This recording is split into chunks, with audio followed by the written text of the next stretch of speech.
Everyone else? Yep. You had to go check. You want to go ahead into the.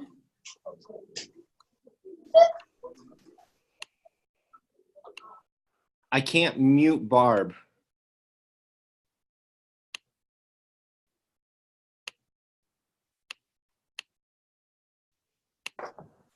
Hey.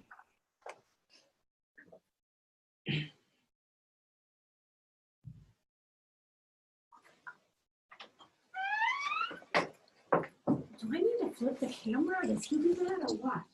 No, you'll have to flip it. I did already, and I still just see me at the bottom, or do you see me at the bottom? But I can't hear Travis to say anything. Yeah, you'll have to. If you're jumping on for our live look-in, thank you so much for being patient. We've had a few just technical glitches. We are ready to rock and roll.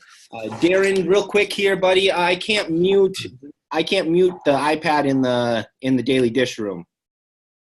Okay. So if they talk, it's gonna override to them. Ryan, you want to run in there and tell them they need to mute? All right, I'll send someone in there. Okay, we've got about 20 participants on right now. We had about 76 last night sign up. So we'll just give a few more minutes as people's crazy morning jumps in. And I know it's not ideal to do an early morning on the central side because our schools start right now. And so we'll just give a few more minutes for people to jump in.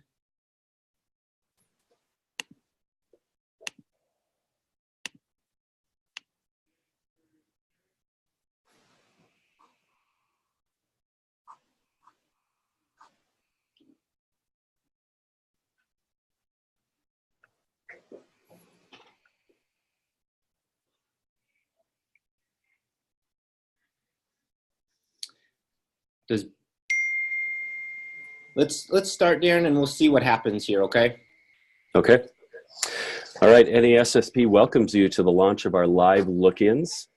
We've heard from you the value of visiting each other's schools and the limited time to do so. This series of look-ins will take you to schools across the United States where you will see principals practice in action and have the opportunity to ask some questions. Today we're traveling to South Dakota, and you're going to be right here at my school, Harrisburg South Middle School, in kind of the southeastern part of the state. And we're also going to have you look in at an elementary school called Freedom Elementary here within our district, where I'll let Travis Lape introduce himself. Good morning and welcome. Thanks so much for jumping on and joining us today to look in. This is live, so what you see today is not prompted, is not planned, but we're excited to share with you what this looks like in our elementary every day and how we build social emotional learning in our learners to support them in their journey. And so my role in the district as the Innovative Programs Director is really to help build capacity with innovation in our district from all three levels. And so we're just excited to be with you today and sharing what is happening in Harrisburg. All right, just to kind of give you a guide to what you're going to have during this time. This is social emotional learning, and we'll explain exactly what we use for our programming for that. But for you, as you're the audience for this, during the look-in, you're invited to ask questions. And so please submit those through the question and answer prompt that you should have. We'll respond to as many questions as we can during the broadcast, but we'll also might just follow up with some emails after the broadcast. So now we want to take you on a journey to kind of instruct you through the social emotional learning that we use very intentionally with our learners at the elementary and middle and even high school level. So this is definitely based for elementary and secondary administrators, staff, for everyone. And we do this as a building all throughout.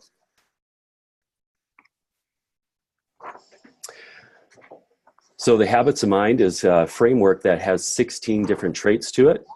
And what I will do for this is I will share so you can kind of see what this looks like.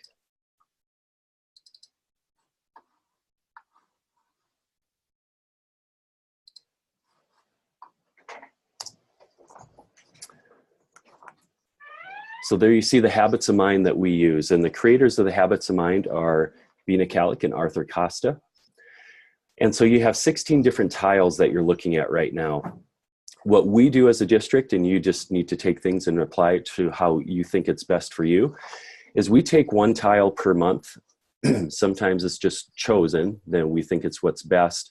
Other times it's kind of driven by what we think is best for the learners at the time, because really the focus of our buildings within our district is it's all about empowering the learners to make choices. So as you see here within the different tiles, we do not cover every one of these tiles throughout the whole school year, but we try to, since we've been doing this now for a couple of years, we do try to make sure, though, that we've covered them at some point over the span of a learner's time that they have, at least for us at the middle school. So really, the Habits of Mind, it provides a framework to bring these 16 traits to reality for kids. For us at South Middle School, it's the whole building that speaks this language, and it's a specific tile or trait that's taught each month. We begin with a Habit of Mind kickoff at the beginning of the month with the whole student body. There are activities then that we break down from that point, and we apply it to advisory times, to our personalized learning environments, and again, it's very intentional on how we teach them.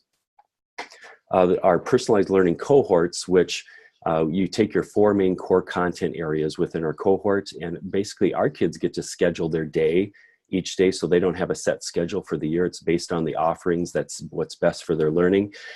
But before they do their offerings, they actually, they'll have one of these tiles that are taught to them. And you're going to see this in action today. So our cohorts range from 58 to 71 learners, depending on the grade level at this point. Before they schedule their day, again, facilitators, they teach a habit, and it can be taught with YouTube clips, team activities, simple talks. And, one example I remember, and I'm going to actually get out of the share here and get back to myself.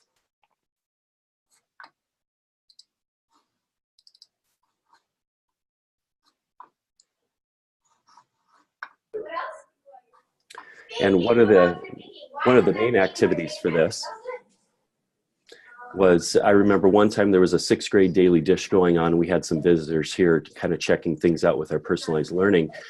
And they were talking about managing impulsivity. And then what took place from that point was when they talked about it, we had a couple of our learners, they looked back at the poster, because we have the posters up within the building, and they said, you know what, I think that what your story also applies to, and then they talked about persisting, and they talked about another tile, and then that just kind of steamrolled, and all of a sudden we had several learners talking about several tiles that this story had applied to. And the visitors that were here that day, their jaws kind of dropped. And it's like you have 11, 12-year-olds talking about these social emotional learning, these growth mindset traits. So the bottom line is, at least for our building, we want a whole school approach to growth mindset and social emotional learning. And this really has become our culture here within our district as a whole in Harrisburg, and really how it applies also to their life. And you might hear some stories about that from the kids too, who you'll have a chance to talk with too in a little bit. But in a few minutes, we're going to show you our 8th grade daily dish and how they talk about it. But right now, I'm going to take you back to Travis to kind of talk about the elementary setting. Hey, thanks, Darren. So at the elementary level, we are excited to really show what these habits have done for us and how we can support our learners in this environment. And so in our elementary right now, we're going to jump live, and then I'll come back. They're doing it right now. Learners are standing up and talking about things. So I'm going to stop talking, and we're going to jump over and see what habits they're sharing today with everybody.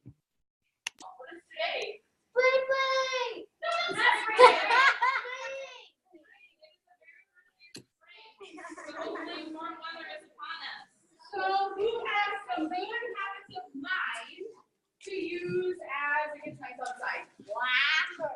Ooh. Let's think about what are some habits of mine that you use at home, school. It can be about swimming, it can be about anything. Reagan, you want to stand up? When we could persist to keep going outside and not staying inside on electronics all day.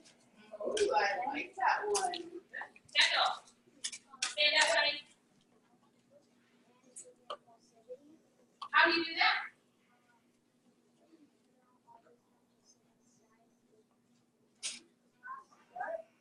She said you don't always manage your impulses, you don't always have to stay inside. Or even if you're playing outside with friends, we get really excited. Do we need to remember all the tiger expectations? Yeah. Yes. You can talk about habits of mine that you use at school. Share some of your stories. Emily, stand up.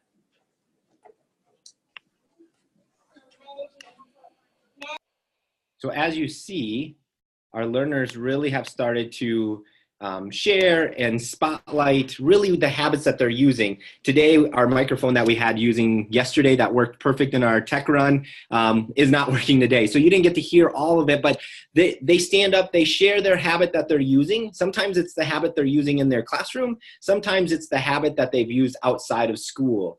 Kids will talk about persisting in gymnastics or persisting at basketball practice, or I had to strive for accuracy in this, or I had to manage my impulsivity because we played a really tight basketball game, but we lost. And so I was frustrated and I had to handle that. And so these 16 habits are really, some people call them soft skills. We call them essential skills. The whole idea that these skills mean something.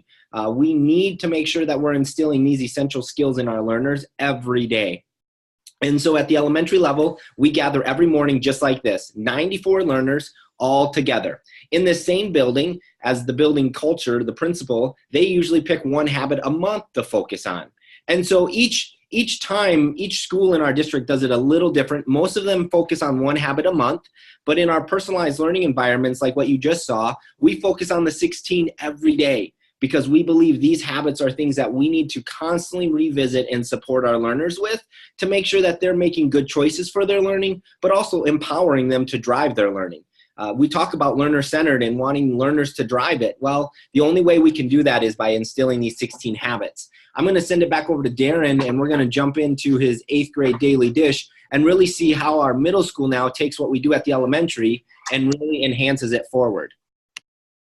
All right, thanks, Travis. And I'll just kind of let it focus. You're going to see we have one of our facilitators, and they're talking about finding humor this month. And so I'll let that camera angle take over. And they're using a cue ball to be able to have a microphone within that room.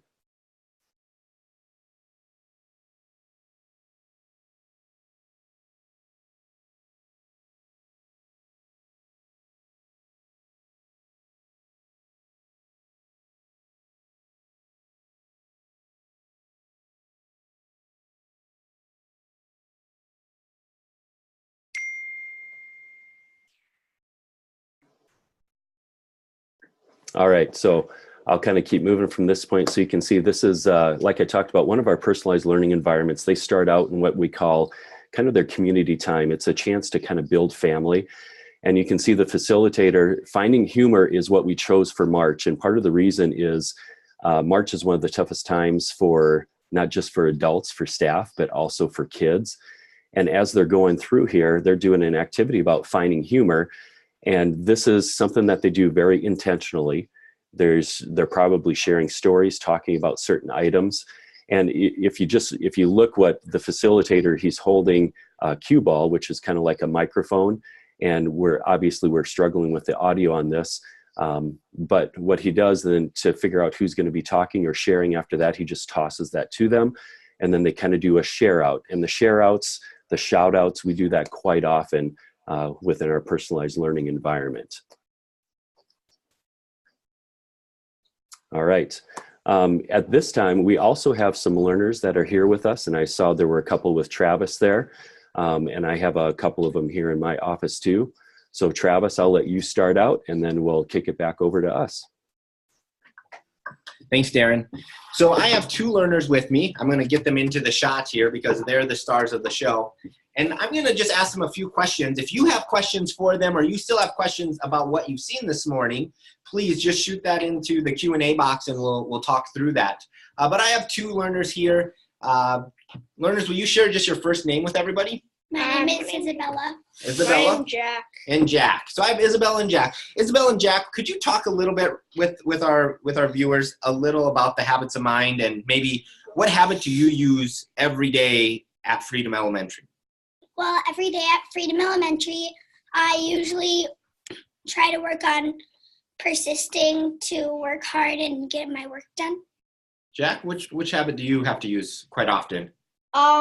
I use finding humor a lot, but I have to work on remaining open to continuous learning.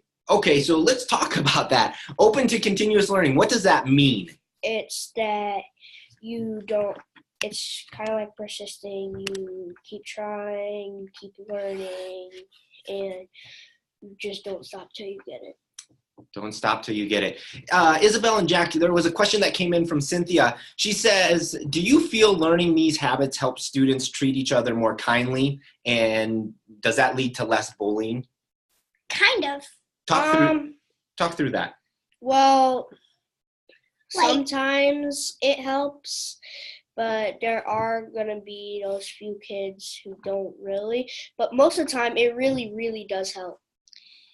And sometimes we do the habit of mind, thinking about your thinking could help more learners think about their thinking before they act. Absolutely. Learners, which habit would you say is one of the habits that maybe you need to still focus on and work harder at to develop in your world? Managing my impulses. In managing impulsivity? Okay. Managing impulsivity or remaining to continuous learning. Yeah. Because sometimes you hit that wall of learning and you just kind of get stuck. Mhm. And that's where persisting, striving for accuracy, remaining open to continuous learning comes in. Would you say that these habits have been something that you use outside of school? Yes. Yeah. Mhm. Where have you used it outside of school? I use it in my boxing classes. Okay, talk about that in your boxing So classes. in my boxing classes, when I'm in the ring, if I'm in the ring and I'm getting pummeled, then I use persisting and question posing or questioning and problem posing. And Isabella, what do you have? When I'm at home or somewhere, I try to persist through like my sports, my other stuff. Awesome. Well, thanks, guys. I'm going to send it over to Darren over at South Middle School. Middle school question. And we're going to talk with some learners over there, and then keep shooting the questions, and we'll bounce back and forth. So, Darren, all yours. All right, thanks, Travis. Right now I've got 4 learners here. I have an 8th grader, a 7th grader, and 2 6th graders. And I just, explain to our audience, what are some of the habits of mine that really have stood out this year, within your daily dish time or advisory lessons that you've done? I guess managing my impulsivity was one that I remember a lot because we watched some sort of video and it tied in with the habit of mind, managing impulsivity. For me, it's probably taking responsible risks, such as like if we have a mastery, just like what project to do and what will get me the best grade. So like sometimes I'll do videos and I don't know if that's going to be the best, but I take that responsible risk and do that. So the habit of mine that stands out to me the most is responding with wonderment and awe, because we watched a video during Daily Dish about a guy with, I think it was only one arm or something, and he almost completed the course, which is crazy, and that also ties into persistence. Mine was thinking about your thinking, metacognition, because we were doing like riddles and different things in advisory to think about your thinking, and it's metacognition, and we were really being aware of like what we were thinking about and the riddles in advisory. Okay, so each one of them actually use kind of a different tile that we talked about, and we'll start kind of on this end with Anya. Just how have you now applied these habits of mine to your learning in general? Well, in math and science and history and sometimes even ELA, we have partners. Well, sometimes in math we have partners, and you really have to think about your thinking during the different subjects, because you have to apply different thinking to different subjects. In math, I really use applying past knowledge to new situations because we go over a bunch of math LTs or like kind of different subjects, and we take a big test like 2 times a quarter, so you have to apply your past knowledge to remember what you learned earlier. I'm gonna definitely say persisting, just because sometimes like I won't get it right away, but if I'm stuck on a question, I'll go back, look at my notes, go back, watch the video that my math teacher gave us, and I just keep on persisting to get that question or whatever it is right. I use finding humor a lot because sometimes there'll just be that one question on a math test that you knew the right answer, but you didn't write it down. So it's nice to just laugh at yourself instead of getting worked up about it. Yeah, I'll tell you one final question for them. And again, for the audience out there, if you have some questions, Travis and I really want you to put them in the Q&A. And if it's for the kids, we'll keep them here as long as we need to, as long as the webinar is open here. But the final one for our learners in front of me here. Darren? Yes. Will you hold? We've got a couple questions in here for the learners. Okay.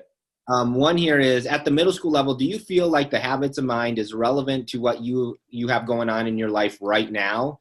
And do they help with things going on in your life day to day? It depends on what you're doing day to day.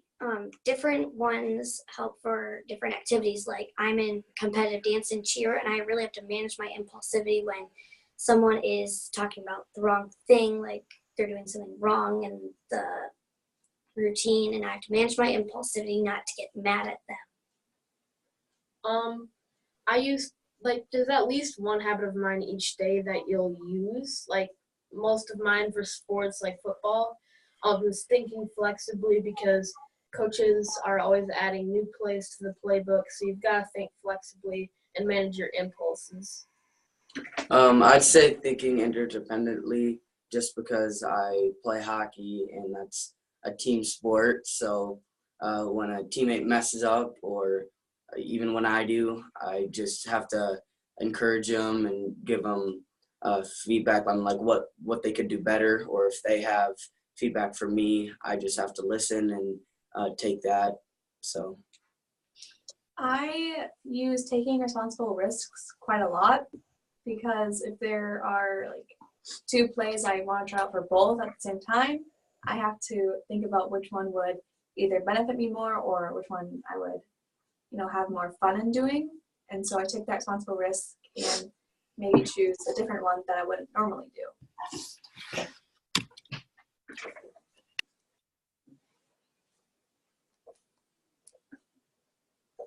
All right, and that actually kind of led into the next question I was going to ask the kids. So that was just how they apply it in their life. So I hope you saw that with their answers, that even though this is something that we talk about in school, this is something that is a life skill for them that they're learning to apply. Travis, do you have anything over there? Yeah, somebody asked, Jessica asked here, in the middle school, high school setting, how much time is spent per week of these habits of mind, and how does this affect classroom instruction time? What I would tell you is that this should not be something else. This should not be added to your plate. This should be what we do with kids. This is conversation with kids. When a kid makes a mistake in my classroom, instead of pointing out the mistake, let's talk about how they manage their impulsivity. So let's talk about, how did you manage your impulsivity? Well, I didn't. I got worked up.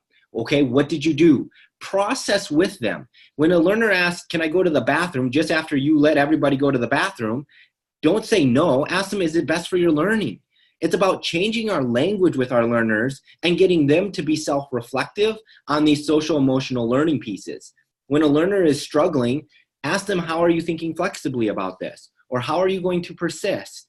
It really should not be something that you designate time for. It should be part of our language. Now, we designate time at the middle school and in the elementary. The first 10 days of school is designated to really setting the foundation of habits of mind, building the language, building the culture with our learners so that it becomes part of our language. When you walk into a classroom, you'll hear facilitators talk about, how are you thinking about your thinking today? That's metacognition. That's getting the learners to really start to activate that prior knowledge to really self-reflect. And when you look at research, you look at what gets a large effect on learning, it's them taking ownership. It's them self-reflecting, them being able to articulate, this is where I'm at and what I need. And so these habits of mind, these social emotional learning techniques should not be something that's separate. It should be part of culture. Darren, do you have anything on the middle school side of things? Yeah, I definitely do. And I'll tell you what, one tile that we make sure we hit every year, because we believe that's just the culture of our building, is we focus on creating, innovating, and imagining.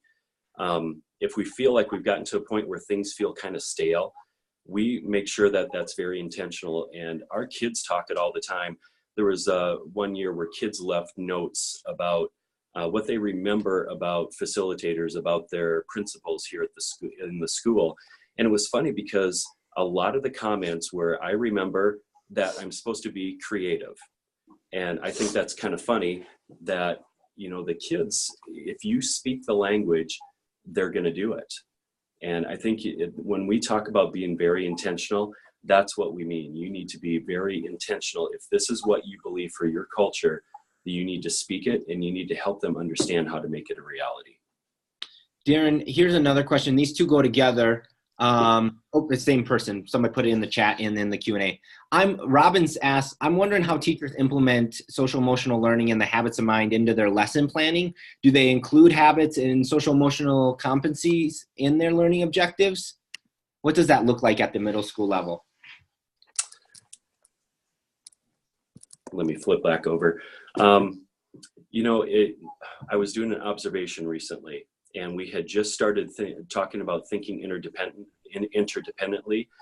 And we had not talked about this in our pre-observation that we did, our meeting. And it was interesting, when I was in the observation, this facilitator, they were doing group work, but she never called it group work. She just kept telling the learners over and over, this month we're thinking interdependently. And so she made sure they drew that connection. And I think it's, as administrators, it's as much as we emphasize it, that's what our teachers are going to do.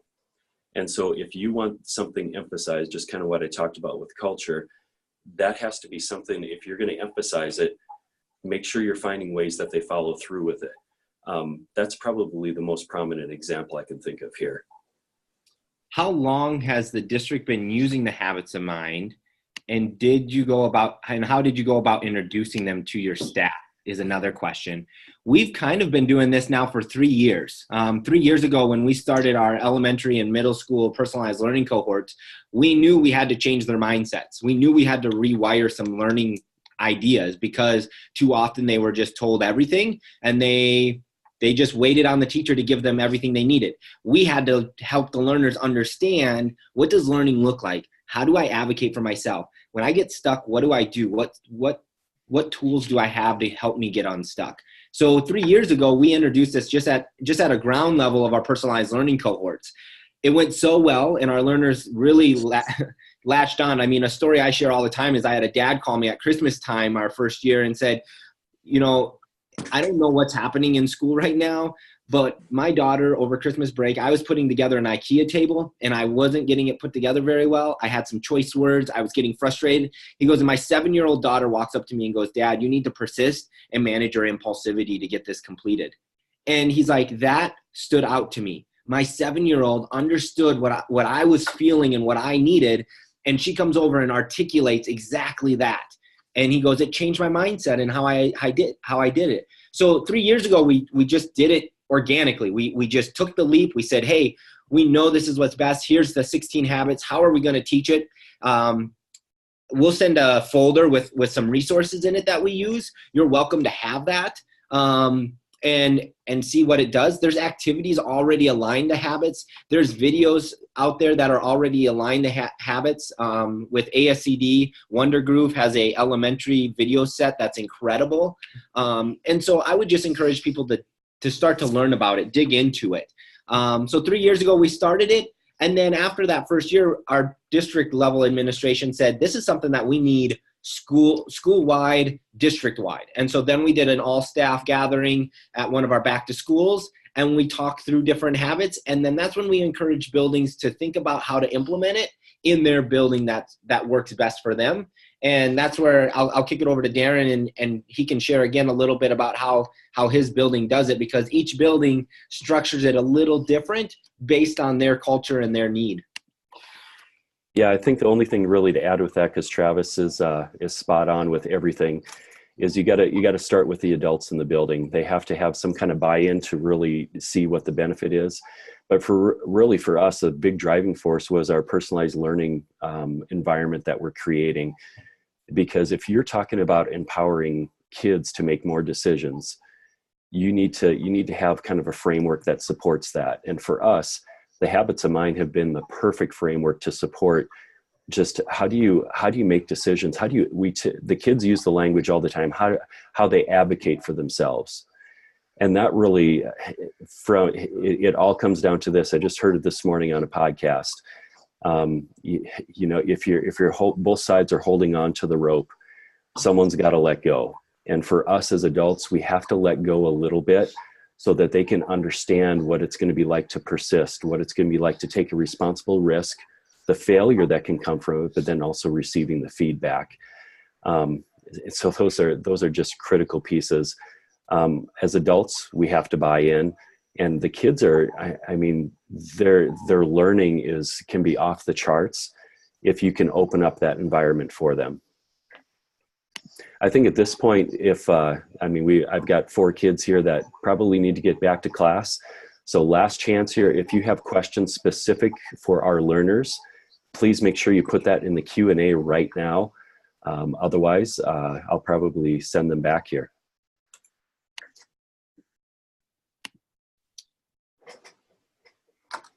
Doesn't look like anything is popping up at this moment, Darren. So I think we're good at sending kids back and tying this up. All right. I'll go back to sharing the screen here, and we'll kind of cap this one up. From the standpoint of NASSP, I'd like to extend an invitation for you to join your colleagues for the 2019 National Principals Conference, sponsored by NASSP, July 18 through 20 in Boston, Massachusetts. Learn more about the conference, and you can go to their website and make sure that you get registered for that. Also, I want to say just a special thank you to Joe, Joan, and Alexa at NASSP for taking a responsible risk, because this is definitely a risk, changing how webinars look, and seeing what it's more, how you can view something that's more personal, because that's what we want. We want things to be very personal.